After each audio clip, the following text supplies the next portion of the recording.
భారతదేశంలో ఎన్నో పురాతన ఆలయాలు ఉన్నాయి. వాటి నిండా అంతుపట్టని రహస్యాలు దాగి ఉన్నాయి. అలాంటి ముఖ్యమైన ఆలయాల్లో ఒకటిగా నిలిచి 1000 సంవత్సరాలకు పైగా చరిత్రను కలిగిన ఆలయమే బృహదీశ్వర ఆలయము. ఈ ఆలయం యొక్క నీడ నేల మీద పడదు అంటారు. అది నిజమేనా? అలాగే ఈ ఆలయానికి ఎలా వెళ్ళాలి? ఇలా చాలా విషయాలను మీకు అర్థమయ్యేలా చెప్తాను. కాబట్టి ఎక్కడా స్కిప్ చేయకుండా చూడండి. వీడియోలోకి వెళ్ళే ముందు నాదొక చిన్న రిక్వెస్ట్. మీరు నా వీడియోస్‌ని ఫస్ట్ టైం చూస్తున్నట్లయితే నా ఛానల్‌ని సబ్స్క్రైబ్ చేసుకొని పక్కనే ఉన్న బెల్ ఐకాన్‌ని ఆన్‌లో పెట్టుకోండి. అప్పుడే నేను చేసే వీడియోస్ నోటిఫికేషన్స్ అన్నీ మీ మొబైల్‌కి వస్తాయి. అలాగే లైక్ చేయండి, మీ ఫ్రెండ్స్ అందరికీ షేర్ చేయండి.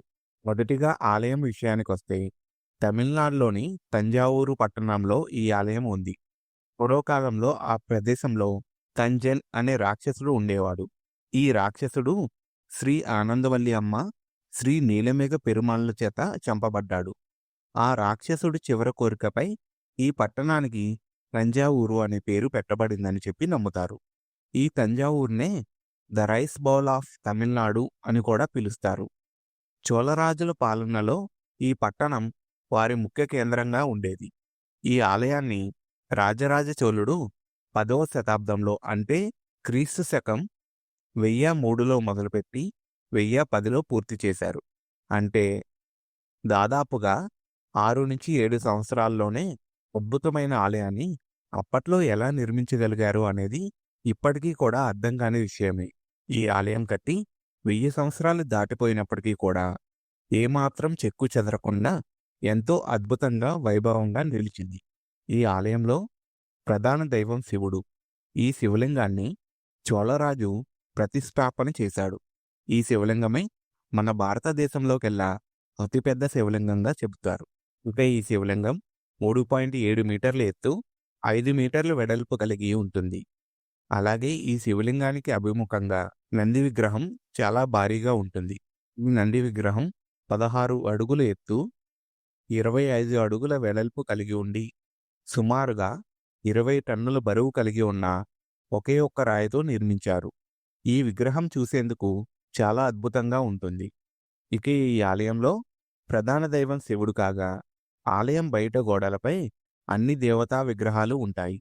విష్ణుమూర్తి, సూర్యుడు, చంద్రుడు, ఇంద్రుడు, అగ్నిదేవుడు, వాయుదేవుడు, వరుణుడు ఇలా అందరి దేవతల విగ్రహాలు ఈ ఆలయ గోడలపై చూడవచ్చు. ఈ ఆలయానికి ఎన్నో ప్రత్యేకతలు. ముఖ్యంగా చెప్పుకోవాల్సింది మాత్రం ఈ ఆలయాన్ని కట్టేందుకు ఎలాంటి ఇటుకలు, సున్నపురాయి గాని బంకమట్టి గాని ఉపయోగించలేదు. నిర్మాణంపై ఎలాంటి పోతా పోయలేదు. పునాదుల దగ్గర నుండి పీఠాలు, గోపుర శిఖరాలు ఇలా అన్నింటినీ గ్రానైట్ రాయితోనే తయారు చేశారు. రాయి సాంద్రత, బరువును బట్టి ఒక రాయి మీద మరొక రాయిని పేర్చి నిర్మించారు.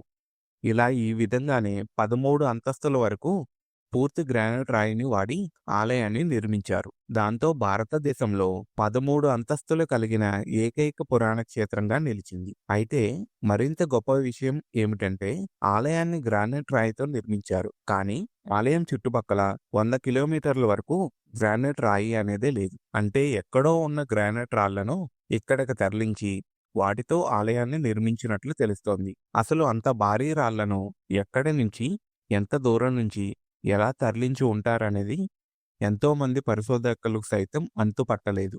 కానీ వారి రీసెర్చ్ ప్రకారం వారు అంచనా వేసింది ఏమిటంటే ఈ గ్రానైట్ రాళ్లను ఈ ప్రాంతం నుండి 150 కిలోమీటర్ల దూరంలో కుదుక్కోవై అనే ప్రాంతంలోనే 2 కొండలను తొలిచి తీసుకువచ్చి ఉంటారని భావిస్తున్నారు.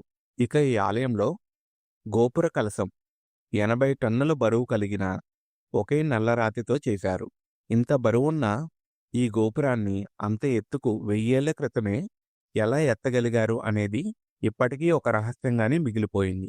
కొందరు చరిత్రకారులు చెబుతున్నది ఏమిటంటే ఈ రాయిని గోపురం దగ్గరికి చేర్చడానికి చాలా కష్టపడ్డారని, గోపురం నుండి 7 కిలోమీటర్ల దూరంలో ఉన్న గ్రామం దగ్గర నుంచి ఏటవాలుగా ఉండే ప్రత్యేక వంతెన నిర్మించి తీసుకువెళ్లారు అని చెబుతుంటారు.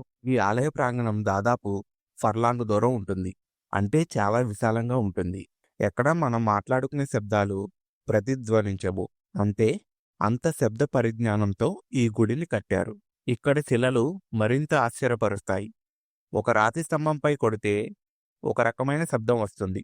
అదే మరో రాతి స్తంభంపై కొడితే మరో రకమైన శబ్దం వస్తుంది. ఇలా రకరకాల స్తంభాల నుంచి రకరకాల విభిన్న శబ్దాలను వినసొంపుగా వినిపిస్తాయి. ఇక టెక్నాలజీ విషయానికొస్తే ఈ ఆలయం లోపల అనేక సొరంగ మార్గాలు ఉన్నాయి.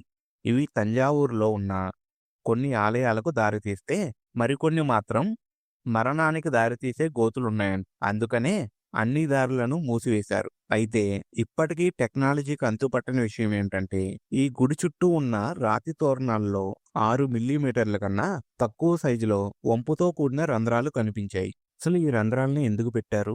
ఈ రంధ్రాలతో ఉపయోగం ఏమిటి అనేది ఇప్పటికీ అంతుపట్టని మిస్టరీనే. ఈ ఆలయ విషయంలో కొంతమంది ప్రజల నోటి ద్వారా ఒక విషయం అయితే దేశమంతా పాకిపోయింది. అదేమిటంటే ఈ ఆలయం యొక్క నీడ అసలు కనపడదని, భూమి మీద పడదని, అంత అద్భుతంగా దీన్ని నిర్మించారు అని. ఈ విషయం బయట ప్రచారం కావడానికి ఒక చిన్న కథ అయితే ఉంది. అది ఏంటంటే గుడి కట్టడం పూర్తయిన తర్వాత రాజరాజ చోళుడు ఆలయాన్ని నిర్మించిన వాస్తుశిల్పిని పిలిచి ఈ భారీ కట్టడం పడిపోదుగా అని అడగగా దానికి వాస్తుశిల్పి రాజా దీని నీడ కూడా పడదని మహారాజుకి సమాధానమిస్తాడు. ఈ మాటని అప్పటి ప్రజలు తప్పుగా అర్థం చేసుకుని ఆలయ నీడ అనేది అసలు భూమి మీద పడదనే ప్రచారం చేయడం ప్రారంభించారట.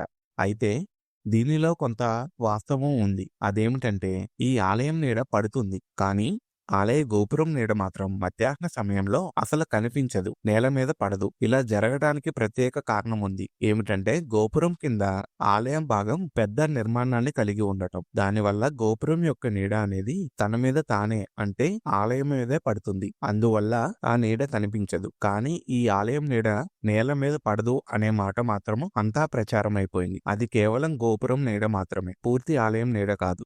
1000 సంవత్సరాల గుడులలో ఈ ఆలయం ప్రపంచ వారసత్వ జాబితాలో చేరింది.